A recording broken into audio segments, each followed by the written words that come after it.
Welcome back to AM Northwest. Are you scrambling for a last-minute gift? How about a celebrity biography or memoir? Our own Tammy Hernandez is here with me to share some of the bestsellers that are out there, and there are quite a few of them. Quite a few. Yeah. Okay, let's start with, and these are all fun, books that would be appropriate probably for someone on your list. Oh, absolutely. And the thing about memoirs, because you know I'm a nosy person. They're fascinating. They're fascinating. I feel like everybody has a story, but oftentimes celebrities, musicians, comedians, all have an incredible backstory. Exactly. The way they grew up, all of that. Okay. For example, Kid Cudi, who wrote Cudi, the memoir, he is a hip-hop artist, he's a fashion designer, and this is in his voice. It took him 3 years to write, and it details he was depressed. He was struggling with his mental health, and so this is a very honest memoir about Kid Cudi for hip-hop fans, Cudi fans. All right. Yeah.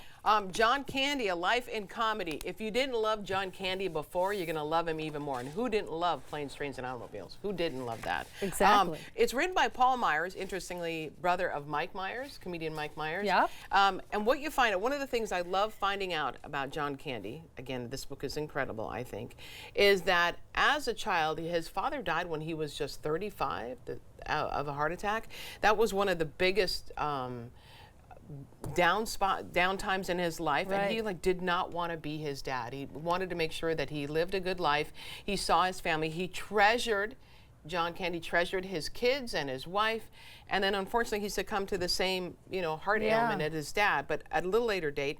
But he created such so much work, incredible work of movies and comedies, and his talent is also, I think we took him to be a guy who had no problem making fun of his weight when it was really a big insecurity for him.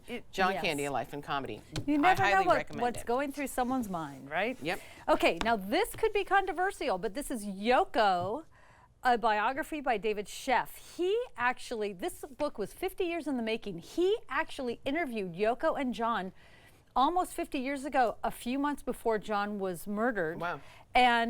And then became friends with Yoko afterwards. So this is an inside look. He interviewed all the people that knew Yoko herself, and I feel like Beatles fans who have villainized her need to read this book. Yes, please. And he makes her into, what does it say? He rehabilitates her reputation and makes her an icon with this book. Highly recommend. Lin-Manuel Miranda, The Education of an Artist, written by PSU professors, so Portland's own Daniel Pollock Pelsner. One of the things that I find fascinating that I learned in this book about Lin-Manuel is how every friend he made, every person he made along his journey, he made sure to stay in touch with them and learn from each one of them. He picked people to be in his circle that were talented in one way or another, and he learned from each and every one of them, and then connected them with other people who were in the same, journey as he in the music and Broadway. I remember that interview. That was very interesting. Yeah, fascinating. Yeah. Okay, now if you love old Hollywood, Barry Diller.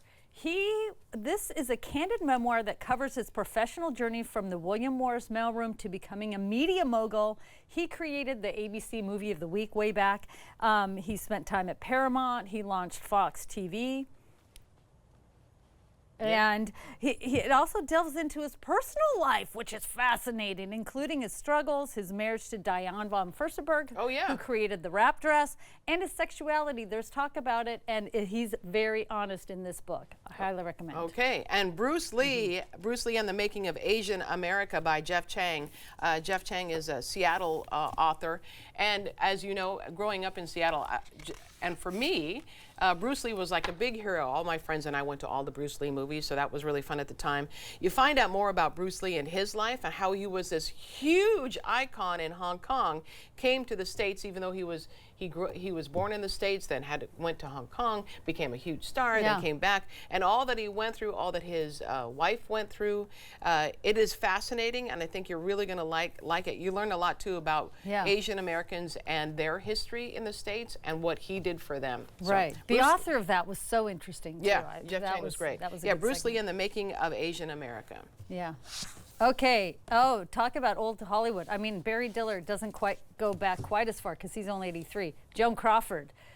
Look at those eyes. So remember Mommy Dearest? Oh. So this book might break that notion that she was a bad mom. Apparently she was a great grandmother, but this is about her life, and it covers her entire career. So it's called Joan Crawford, A Woman's Face by Scott Iman. So if you love old Hollywood, this is the book for you. I'll read that one. Yeah. And then I have Love Johnny Carson by Mark Malkoff.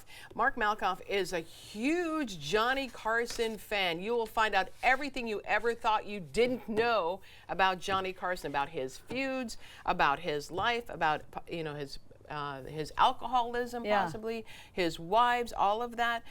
It is fascinating, and you will love it because Mark Malkoff is definitely, he's a guy who treasures Johnny Carson. Okay, finally, Bob Dylan Point Blank Quick Studies, the first major publication of Bob Dylan's artwork. It's interesting. Bob Dylan is an artist. This is a great book. And then lastly, Class Clown by Dave Barry. It's a memoir. You'll find it very fascinating as well. So those are the book choices. So many choices. So many choices. So we'll have these books and other choices on our website at katu.com. Tammy, thank you so much. This was fun. Thanks.